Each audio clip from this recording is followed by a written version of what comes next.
Something extraordinary just happened on the battlefield that changes everything we thought we knew about this conflict. For the first time since this war began, we're witnessing the deployment of a British weapons system that Russia never anticipated facing, and their response tells us exactly how significant this moment really is. What we're seeing isn't just another weapons shipment or another aid package. This represents a fundamental shift in NATO's direct involvement, a crossing of lines that were supposed to remain uncrossed, and a signal that the Western military establishment is now willing to deploy capabilities they've kept deliberately off the table until now. The Russians are shocked, not because they're technologically outmatched, but because this deployment reveals the true depth of Western commitment and the willingness to escalate in ways that fundamentally alter the risk calculus for Moscow. This isn't about one weapon system. It's about what this deployment tells us regarding where this conflict is heading, who's really making the decisions, and what red lines have already been erased from the map. The implications stretch far beyond Ukraine's borders. They reach into the heart of global power structures, economic warfare, and the rapidly dissolving rules that once governed great power competition. We need to examine exactly what's been deployed, why now, and what Russia's response reveals about the larger geopolitical chess game unfolding before our eyes. Now let's talk about what's actually happening here, because the story being sold to us through mainstream channels misses the entire point. When we hear about Ukraine deploying British Storm Shadow cruise missiles into Russian territory for the first time in November 2024, the narrative frames this as Ukraine defending itself, as a natural escalation in a defensive war, as simply giving Kyiv the tools it needs to push back against aggression. But that's not what this represents at all. What we're witnessing is the deliberate crossing of a threshold that Western military planners knew full well would fundamentally alter the nature of this conflict. And Russia's response, their shock, their immediate recalibration of nuclear doctrine, their warnings about direct NATO involvement, tells us they understand exactly what just happened, even if most Western audiences don't. Let me walk you through what the Storm Shadow actually is, because understanding the weapon system itself reveals why this deployment matters so profoundly. This isn't some shoulder-fired missile or artillery piece. The Storm Shadow is a precision-guided cruise missile jointly developed by Britain and France, capable of striking targets over 250 kilometers away. That's more than 155 miles. It weighs 1,000 to 300 kilograms, carries a 450-kilogram warhead specifically designed to penetrate hardened bunkers and command centers, and uses a combination of GPS navigation, terrain mapping, and infrared targeting to achieve what the manufacturer calls pinpoint accuracy day or night in any weather conditions. This is a deep strike weapon designed from the ground up to take out high-value strategic targets far behind enemy lines. It flies at subsonic speeds close to the terrain to avoid radar detection, making it extremely difficult to intercept. When Britain first supplied these missiles to Ukraine back in May 2023, the explicit understanding was that they would only be used within Ukrainian territory, including Crimea, which Ukraine considers its own. The line was clear: these weapons were not to be fired into Russia proper. Then something changed. In May 2024, British Foreign Secretary David Cameron made a statement that should have sent shockwaves through anyone paying attention to the larger geopolitical picture. He announced that Britain had given Ukraine permission to strike targets on Russian territory with British-supplied weapons, not just any weapons, the full spectrum of British military aid, which includes these Storm Shadow missiles. Cameron framed this as Ukraine's inherent right to self-defense, arguing that since Russia was striking inside Ukraine, Ukraine had every right to strike back. On the surface, this sounds reasonable, even moral, but dig one layer deeper and you realize what's actually being authorized here. NATO weaponry, guided by NATO intelligence, striking deep into a nuclear-armed adversary's homeland. This isn't about self-defense anymore. This is about NATO's direct involvement in offensive operations against Russia, regardless of how carefully Western officials parse their language. Now here's where it gets really interesting, and where we need to pay attention to the timing and the broader strategic context. For months throughout 2024, Ukraine had been lobbying intensely for permission to use Western long-range weapons against Russian territory. President Zelensky made this request repeatedly, arguing that Ukraine was fighting with one hand tied behind its back, unable to strike the Russian command centers, ammunition depots, airfields, and logistics hubs that were orchestrating attacks against Ukrainian cities. The United States remained cautious, explicitly forbidding Ukraine from using American-supplied weapons like Attack-MS missiles to strike inside Russia, citing fears of escalation and the risk of being drawn directly into the conflict. Germany took an even harder line, with Chancellor Olaf Scholz flatly refusing to provide Taurus missiles, and maintaining that German weapons should not be used for strikes into Russian territory. But Britain broke ranks. Britain, which has positioned itself throughout this conflict as Ukraine's most steadfast supporter, made the decision to remove those restrictions. What happened next reveals the careful choreography of Western policy. Once Britain opened that door, other countries began following suit. France, which produces the Scalpi variant of the same missile system, indicated it too would allow Ukraine to use French weapons against Russian targets. Then came the Kursk offensive in August 2024, where Ukrainian forces launched the largest ground incursion into Russian territory since World War II. And suddenly we saw British tanks, German armored vehicles, American fighting vehicles all being used on Russian soil. The restrictions that had supposedly been in place simply evaporated. NATO countries that had been reluctant to criticize Ukraine's use of Western weapons in offensive operations inside Russia suddenly went quiet. The red lines that were supposed to govern this conflict kept getting erased, redrawn, and erased again, each time pushing the boundaries of direct NATO involvement further into dangerous territory. Then in November 2024, everything accelerated. Reports emerged that President Biden's administration had finally lifted restrictions on Ukraine's use of Attack-MS missiles for strikes inside Russia, specifically in the Kursk region. Within days, Ukraine fired American long-range missiles at a weapons depot in Bryansk, deep inside Russian territory. The very next day, Storm Shadow missiles hit targets in the Kursk region. Russia's response was immediate and unprecedented. They shot down some of the incoming missiles, and then President Putin signed a revised nuclear doctrine, lowering the threshold for nuclear retaliation. The message was crystal clear. Russia views the use of Western long-range weapons against its territory as tantamount to NATO being at war with Russia, and they're willing to adjust their nuclear posture accordingly. This wasn't theater. This was Moscow drawing a line and saying if you cross it, the rules of engagement fundamentally change. But here's what most analysis misses. Why now? Why did Britain and the United States suddenly decide in late 2024 to remove these restrictions after maintaining them for nearly 3 years of war? The official explanation points to North Korea's deployment of troops to Russia, with reports indicating 12,000 North Korean soldiers were sent to support Russian operations in the Kursk region. Western officials argued this represented a dangerous escalation that justified a response. But that explanation is almost laughably insufficient when you look at the broader strategic picture. North Korean troops operating in a limited capacity in one region don't fundamentally change the military balance. What they do provide is political cover, a justification that can be sold to domestic audiences and international observers for a policy shift that was likely already in the works. The real calculus here involves something far more significant: the approaching transition of power in Washington. Joe Biden's presidency was entering its final months.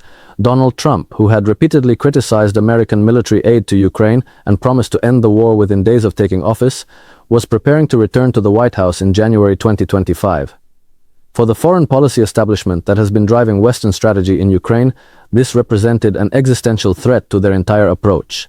If Trump was going to pull American support or push for rapid negotiations that might lock in Russian territorial gains, then the window for fundamentally changing the military dynamics on the ground was closing fast. The authorization to use Storm Shadow and Attack-MS missiles inside Russia wasn't primarily about helping Ukraine defend itself. It was about creating facts on the ground that would constrain any future peace negotiations and lock in maximum Western involvement before a new administration could reverse course. Think about what this means from Russia's perspective. For nearly 3 years, they've been fighting a war where NATO countries supplied weapons to Ukraine but maintained at least the fiction that this was Ukrainian forces using Ukrainian weapons on Ukrainian soil.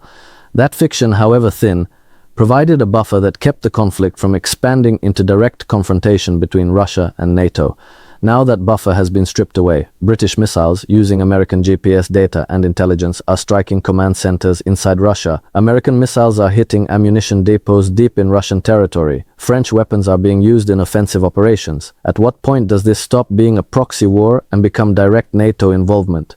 Russia would argue we crossed that line months ago, and from a purely technical military standpoint, they're not wrong. The weapons themselves tell part of this story. Storm Shadow missiles don't just magically work. They require sophisticated intelligence about target locations, defensive systems, optimal approach vectors. They use GPS navigation systems that rely on American satellites and American military infrastructure. Ukrainian pilots flying Soviet-era Su-24 bombers had to receive extensive training to integrate these Western missiles into their aircraft. Every Storm Shadow strike represents not just Ukrainian action, but an entire support infrastructure provided by NATO countries. The intelligence gathering, satellite surveillance, targeting data, electronic warfare support, all of this comes from Western military systems. When Ukraine fires a Storm Shadow missile at the Russian command post, they're not doing it alone. They're doing it with NATO's eyes, NATO's intelligence, NATO's targeting solutions. The only thing Ukrainian about it is the finger on the trigger. Now let's talk about what Russia's shock actually means, because this is where we get into the strategic calculations that go far beyond any single weapon system. Russia wasn't shocked because Storm Shadow missiles are some unstoppable superweapon. They're good missiles, certainly, but Russia has been dealing with advanced Western weaponry throughout this conflict. What shocked Moscow wasn't the technology. What shocked them was the willingness of Western powers to openly cross lines that were supposed to remain uncrossed, to abandon the pretense of restraint, to signal that there are no longer any meaningful limits on NATO involvement, short of putting boots on the ground. And even that line is starting to blur, with discussions in British and French policy circles about deploying troops to Ukraine as part of future peacekeeping or enforcement mechanisms. This signals to Russia that the West isn't interested in a negotiated settlement that respects Russian security concerns. It signals that NATO's ultimate goal isn't helping Ukraine defend itself, but rather inflicting maximum damage on Russia, degrading Russian military capability, and potentially even pursuing regime change in Moscow. Whether that assessment is accurate or not is almost beside the point. What matters is that this is how Moscow interprets these actions, and their strategic decisions will flow from that interpretation. The revised nuclear doctrine isn't just Putin rattling the nuclear saber again. It's a formal, legal change to Russia's military posture that reflects a genuine belief in the Kremlin that they are facing an existential threat from NATO. Here's where this gets particularly dangerous, and where American audiences need to understand what's being done in their name. The deployment of Storm Shadow missiles and the removal of restrictions on their use wasn't debated in Congress. There was no national conversation about whether the American people want to be involved in offensive strikes against a nuclear-armed power. The decision was made by foreign policy elites operating largely outside democratic accountability, justified with the language of supporting democracy while actually pursuing a strategy of escalation that risks outcomes nobody voted for.